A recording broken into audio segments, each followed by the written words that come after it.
This is Sg2 Perspectives, a conversation with industry experts and Sg2 thought leaders about the biggest trends in healthcare and what we all expect that's going to mean for the future of healthcare delivery. AMCs, academic medical centers, walk a tightrope that really balances healthy tensions, and one of those is maintaining a margin while serving as a public health leader.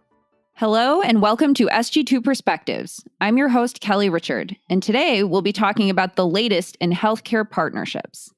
I have with me Senior Director of Medicine and Surgery, AMC focused, and resident scientist on our intelligence team, Justin Cassidy. Justin and I recently joined forces together with Mike Humphrey, who leads our AMC work, and Tanya Bosco, who leads much of our AMC consulting, on a webinar for AMC partnerships. Thanks so much, Justin, for taking the time to chat today. Thank you, Kelly. Honored to be here. So we'll kind of just do a little bit of a back and forth. The first question, and maybe it's a good way to level set, is when we're talking about partnerships, what do we mean by that? Kelly, in a lot of ways, partnerships are really the antonym of disruption, which of course is a major strategic focus. It's really folks collaborating against some sort of common threat, whatever that may be. Partnerships are really the how of how things get done, not the why. The why is the mission and ambition of the institution, and the partnerships are really the means to achieve that. That's a really great point. We had done some legacy work on this in the last couple of years. And as I had been, reviewing that before starting my most recent research, I found that sort of the strategic intent was the thing that had really changed. I think that we're seeing the same types of partnerships in many forms. Systems are partnering together. They're partnering with outside organizations. They're partnering with community-based organizations. Justin, I've been doing research on partnerships for the last couple of months, and that's largely been a qualitative endeavor. And we'll get to some of those findings here in a bit. But when you and I went to start doing this webinar, you actually did something really clever, I thought, which was you analyzed data to quantify some of the trends that we've been seeing. And so I would love it if you would walk us through a little bit about what you did with that analysis and what were some of the key things that you found. Absolutely, Kelly. The analysis that we conducted was pretty simple, I guess. We downloaded 850 different partnership press releases over the past year. And this is from November 2019 to the end of October 2020. With the hypothesis that we would see some sort of a shift in January, March, and April for obvious reasons in 2020. And indeed, that is what we saw. But was fascinating, it differed by partnership type. The key finding was that more traditional partnerships, where health systems are sort of filling in a gap in their system of care, those partnerships and service line specific partnerships really dipped down starting in February of 2020. And those have still not recovered as of end of October 2020. We have also seen an uptick of collaboratives with so-called frenemies, with competitors starting collaborations, often within regional networks or cohorts. We've also seen an uptick of innovation and new business ventures for obvious reasons as well. And really starting in April, a strong uptick in community health partnerships.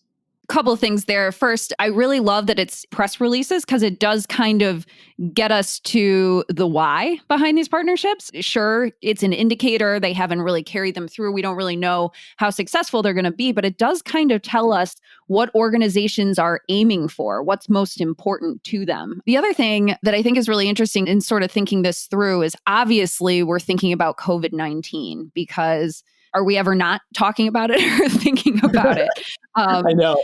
But one of the things that I think is really interesting, and I found this in the research that I did too, was the idea of the frenemy. And wow, has that become even more important right now in the face of COVID-19. Some of the examples that I saw when I was really researching this were efforts to share data across different organizations so that they could better understand hospital capacity, better figure out testing capacity. These are huge logistical things to set up, and organizations had to do that in a really short period of time. So I think that's great. And then when we're thinking about those more traditional partnerships, and I think we talked about that service line, we saw a huge dip in those. And that makes all the sense in the world, right? Because all of those service lines, those elective procedures took a real nosedive. Exactly. Business as usual really took a change. And so to a degree, it's kind of exciting to see what a major event like this, if I can come up with any sort of a positive spin over the last 9 months about COVID-19, what it can kind of push different organizations to do. When I started this research and started talking with health systems, as well as looking at different healthcare companies, I found that the current environment has sort of been magnified by COVID rather than completely driven by it in many cases. A lot of these organizations had planned these partnerships months and months ago, but it seemed like some of them even got moved up or the why behind them became even more urgent. But I found that the makeup of the partnerships hadn't dramatically changed. And there were three sort of strategic whys that really rose to the top. I'll kind of just go through these, but you can kind of feel free to interject any specific examples or anything about these that you think specifically applies to AMCs. That first one that I'm thinking about is shoring up the safety net or serving in a public health role. Does that resonate on the academic medical center side? Gosh, yes, Kelly. AMCs, academic medical centers, walk a tightrope that really balances healthy tensions. And one of those is maintaining a margin while serving as a public health leader. Absolutely. And then the next one was improving patient experience. And a lot of the ways that we're seeing that is through data, but health systems have really lagged behind, and healthcare in general in that space, in terms of figuring out how to leverage data to make that patient journey as seamless as possible. Are you seeing that on the AMC side? Yes, for sure. This is happening in a couple places. The first is the new incidence of digital platforms. As we've seen, some of the more notables are those by University of California Health and Mayo Clinic.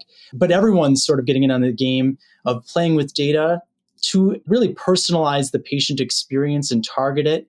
One of the major examples that we've been following is that merger between Teladoc and Livongo to Teladoc Health, but also looking at the senior leadership of the Livongo team and what they've sort of jumped ship to set up this new entity called Health Assurance Acquisition Corps. And that's in part with partnership with Jefferson Health and Stephen Klasko, the CEO there. It's really to create a whole different type of patient experience. It's really consumer-centric, data-driven, using cloud-based data, and it's sort of more continuous and proactive way, which is really sort of exciting. And then the second from the AMC front is the emergence of new concierge care models. There are a large number of them, but case in point here is the Ohio State University's partnership with One Medical to sort of expand beyond just bricks and mortar access to the digital realm and having a membership and employer-based model that offers seamless coordinated care that's convenient to wherever patients work, shop, live, and click. That's a great way to put it. Yeah, Kelly, this is what you said earlier about accelerating what was already in play, what was already top of mind from a strategic planning perspective, and seeing that follow through. I'll give a quick example. Our Vizient colleagues gave a survey to academic medical centers, CFOs and CSOs, and last year at least, patient experience was the top sort of strategic priority for AMCs. Absolutely. The last sort of strategic why is transforming care delivery. And this is something that AMCs are able to do in a way almost that no one else really can. And there's so many examples here, Kelly. One of the really interesting ones is the idea of decentralized clinical trials. Again, not necessarily new. It's an acceleration, however, to gain access for patients amidst the pandemic to this cutting edge clinical care. And an example would be University of Colorado Health and Children's Hospital of Colorado with ClinOne. But there are many of these in place. So don't want to really highlight this one as being necessarily as unique as any others, but it's not just having patients that are nearby that urban academic medical center and kind of going in occasionally in person or not. This is actually expanding the catchment beyond that immediate area geographic proximity across the country, but even across the world in order to bring more equitable access to underserved populations, so-called innovation desert markets. That's a really cool one. The other that's really kind of changing care delivery in a new way. It's University of Illinois Urbana-Champaign, what they've been doing to help enable safe reentry of university students. And they're calling this the SHIELD program. And many of you have probably heard on the line about how U of I has been really ramping up their COVID-19 testing efforts, the idea of targeting everyone in their faculty, student, and staff population 2 or 3 times a week for surveillance testing for COVID-19. to add an extra layer of safety to university reentry. But it really wasn't just that. It was this multimodal approach of targeting the right populations, the cadence of testing, figuring out where logistically to place a saliva-based test. They have, I think, 20 locations across campus. You can't really walk anywhere on campus without running by one.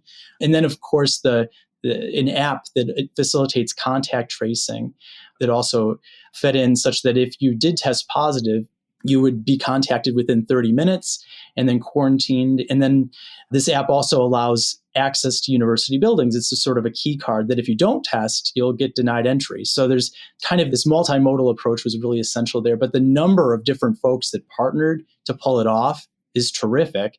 And they are looking to expand to other universities and potentially throughout the state of Illinois and even other types of semi-closed communities like military bases or employers, factory settings, and so on. We had talked about this before, that possibly this app that's letting students into buildings, that could be used more broadly. For example, maybe you can't get onto the train to go downtown to work unless you have had a negative test and they're able to see that, or maybe even have had a vaccine most recently.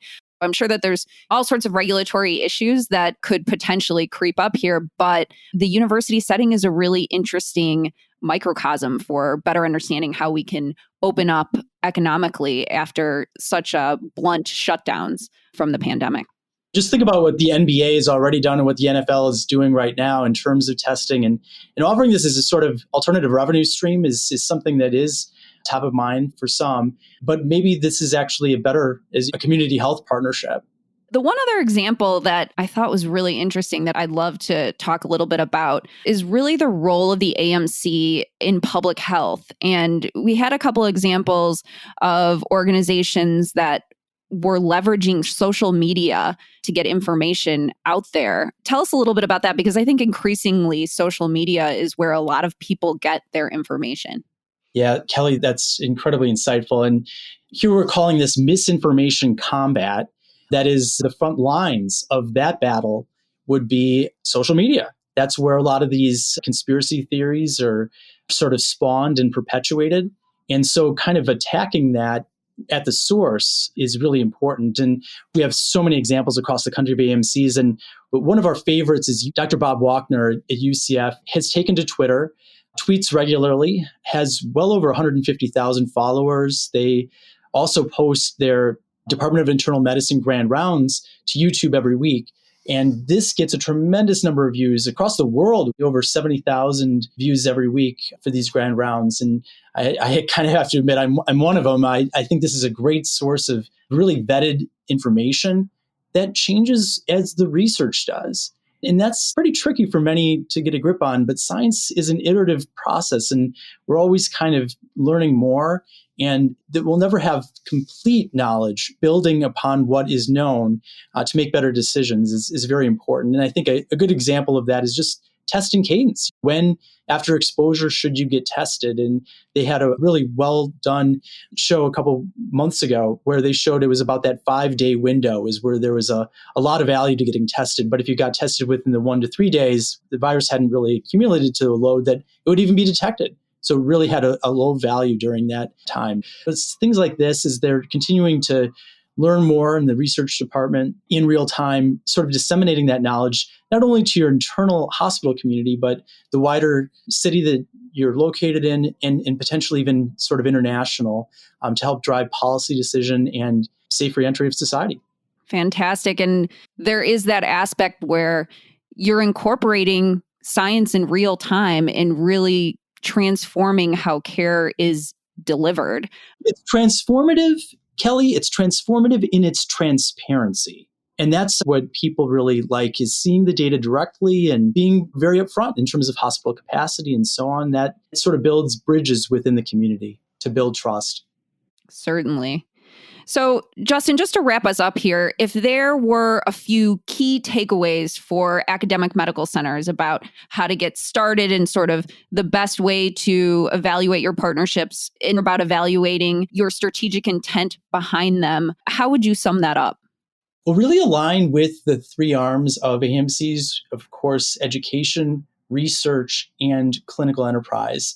Educate at scale using social media, transparently disseminate what your leaders are learning and what they're understanding in real time to your faculty, student, and staff, and also wider community. On the research side, thinking about decentralizing research. We gave the example of clinical trials at scale, but really thinking about doing that to expand equitable access to these cutting-edge therapies of the future. And finally, on the sort of care redesign piece and the clinical arm, thinking about making technology, ensuring that it's interoperable with the community's needs, and also thinking about digital primary care or aligning with digital health partnerships to build that patient experience, to target whatever digital health modality it is to the disease, but also the individual patient demographic that lies on top of that. Absolutely. Well, Justin, thank you so much for joining today. This is such an exciting topic, and I'm sure that we'll continue to cover it as we learn more and more. Thank you so much for the privilege. Anytime. Well, thanks so much for listening, and please subscribe or follow if you want to hear more. I also want to recommend another Vizient podcast, The Modern Practice. It is on Vizient's Medical Leadership channel and provides a clinical perspective into current issues affecting healthcare today. Thank you, and stay healthy.